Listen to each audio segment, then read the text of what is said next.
खूप झालं आता. थकवा आला आहे बोलण्याचा, तेच ते काम करण्याचा, इतरांची मनं सांभाळण्याचा, इतरांच्या मतांशी जुळवून घेण्याचा.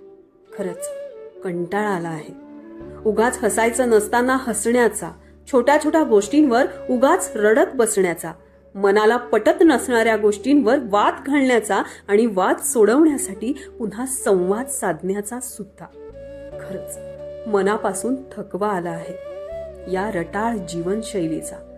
आपण कधीच नाही का बिनधास्तपणे जगू शकत? मनाला वाटेल तसं, वाटेल त्या वेळेला हवं तसं वागू शकत? इतरांच्या आयुष्याची गाडी चालवण्यासाठी नेहमी आपल्याच हातात स्टेअरिंग का घ्यावं? आणि मग स्टेअरिंग घेतलं आहे ना, तर त्यांनी पुन्हा पुन्हा दिशा का सांगावी? आणि सुचवायचीच असेल दिशा तर जगावं स्वतःचं स्वतः. उगाच आपल्या आयुष्याची दोरी दुसऱ्याच्या हातात देण्याचा हा दिखावा कशासाठी? कोणासाठी? खरंच थकवा आला आहे आपल्याच लोकांच्या या दुहेरी वागण्याचा.